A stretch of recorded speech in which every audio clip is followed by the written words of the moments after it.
Hi everyone happy good evening. ദീപയാണ് കേട്ടോ.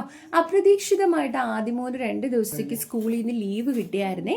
അവരുടെ ഹോസ്റ്റലിൽ 2-3 കുട്ടികൾക്ക് ഇൻഫ്ലുവൻസ ഫീവർ ബാധിച്ചായിരുന്നു. അപ്പോൾ അത് മറ്റുള്ള കുട്ടികൾക്ക് സ്പ്രെഡ് ആകാതിരിക്കാൻ വേണ്ടിയിട്ട് ഹോസ്റ്റലിൽ 2 ദിവസത്തേക്ക് ലീവ് കൊടുത്തിട്ട് കുട്ടികൾ വീട്ടിലേക്ക് വന്നായിരുന്നു. അപ്പോൾ ആദ്യം പ്രതീക്ഷിക്കാതെ വന്നൊരു സന്തോഷം ഞങ്ങൾക്ക് ഉണ്ടായിരുന്നേ. അപ്പോൾ ഞാൻ ഓഫീസിൽ പോയിട്ട് തിരിച്ച് വരുന്ന വഴിക്ക് ഇൻസ്റ്റൻ്റ് ആയിട്ട് ഉണ്ടാക്കുന്ന പൊറോട്ട, ചപ്പാത്തി, പൂരി, പിന്നെ കുറച്ച് പപ്പടം ഇതൊക്കെ വാങ്ങിച്ചുകൊണ്ട് വന്ന് ഒരു കുഞ്ഞു കോഴിയും കൂടെ വാങ്ങിച്ചുകൊണ്ട് വന്ന് വേഗം തന്നെ ഞാൻ ചപ്പാത്തി ഉണ്ടാക്കി ചിക്കൻ കറിയൊക്കെ വെച്ചായിരുന്നു. കിച്ചിമോനും ഫസ്റ്റ് സെം എക്സാം സ്റ്റാർട്ട് ചെയ്തായിരുന്നേ. ആദ്യം വന്നത് എനിക്കൊരു വലിയ ആശ്വാസമായി. കാരണം ആദ്യമോൻ കിച്ചിമോൻ്റെ കാര്യം നോക്കിക്കോളുമല്ലോ.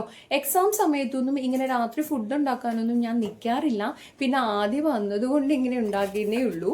എന്ത് ഫുഡാണോ വീട്ടിലുള്ളത്, ചോറാണോ ദോശയാണോ, അതാണ് ഞങ്ങളെല്ലാവരും കഴിക്കുക.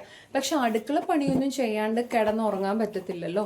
എനിക്കാണെങ്കിൽ എങ്ങനെയും ഈ അടുക്കളപ്പണി ഒന്ന് ചെയ്ത് തീർത്താൽ മതി എന്നായിപ്പോയി കേട്ടോ. ചെറിയ കാലുവേദനയൊക്കെ ഉണ്ടായിരുന്നു. ഇനി നമുക്ക് എന്ത് വയ്യായ്ക ഉണ്ടെങ്കിലും ഇതിലെ ഒരു പടി പോലും മാറ്റി വെച്ചിട്ട് നമുക്ക് ആർക്കും കിടന്നുറങ്ങാൻ പറ്റില്ലല്ലോ. കാരണം രാവിലെ ഇതും കൂടെ നമ്മൾ തന്നെ ചെയ്യണമല്ലോ. അത് കാരണം ഞാൻ എല്ലാ പണികളും ചെയ്തായിരുന്നു.